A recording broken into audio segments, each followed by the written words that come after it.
Now, I don't believe the British government understands the terrifying risks that it is running with the policy that it is pursuing.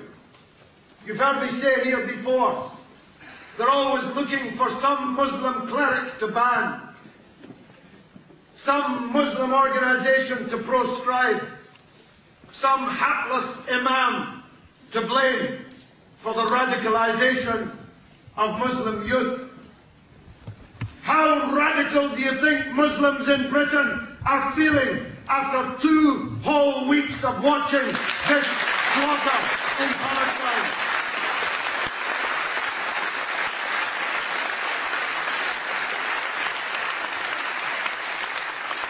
And beware the weasel words of this government when you hear them say, though it took them 3 days to say it, that there should be a ceasefire.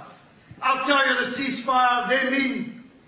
They mean a ceasefire that sees the surrender of the legitimate resistance of the Palestinian people, the destruction of their ability to resist any further. The only moderate Palestinian for the British government is a Palestinian who follows Israel's orders. I tell you this, the ceasefire they have in mind is a surrender, and the Palestinian people will never surrender. Victory to the Palestinian resistance. Victory to the Palestinian resistance. That some people couldn't get any lower. Up pops David Aronovich in the Times to virtually accuse us of anti-Semitism.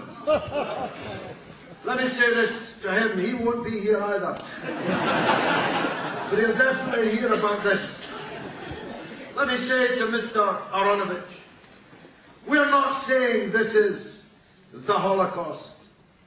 The Holocaust in which 10 million people perished, 6 million of them Jews, in a systematic, industrialized attempt to annihilate from the face of the earth an entire people.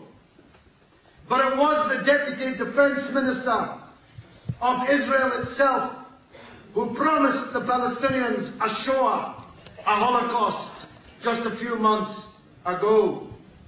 We're not saying this is the Holocaust, but the people of Gaza are in exactly the position that the Jews in the Warsaw Ghetto were in the early summer of 1940.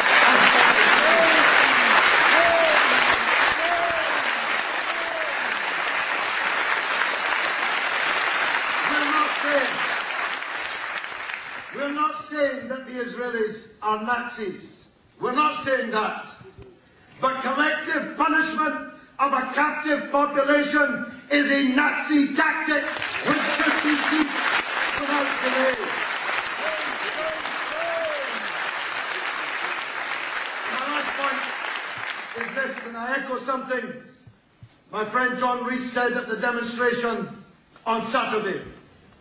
The road to the liberation of Jerusalem runs through Cairo.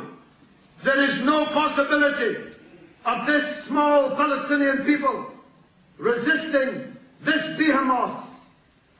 There is no possibility of them liberating their country as long as the puppet presidents and the corrupt kings who rule the Arab world, almost without exception, from one end to the other, continue to rule.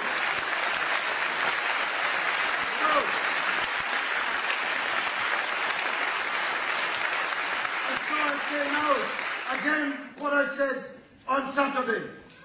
It's time for the great people of Egypt, the people of Abdel Nasser, the people of the victories of 1973 to rise up and sweep away the tyrant Mubarak, the collaborator Mubarak, the accomplice, the model Mubarak.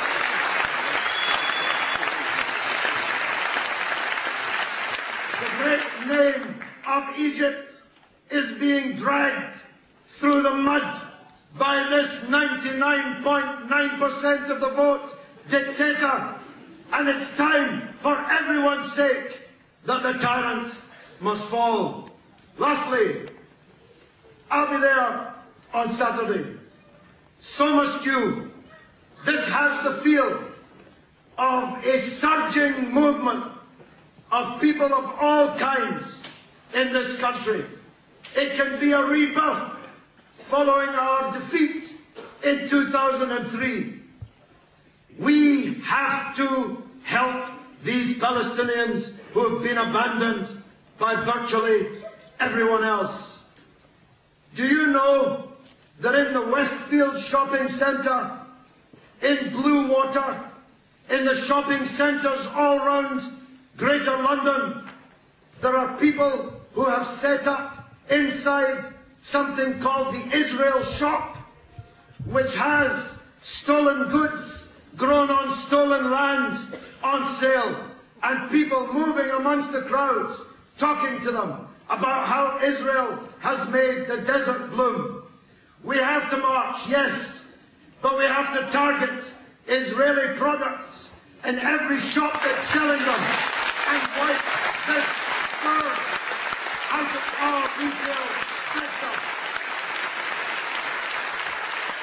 The anti-apartheid movement was victorious between the hammer of the resistance of the African National Congress and the anvil of an educated, motivated mass movement of people all around the world.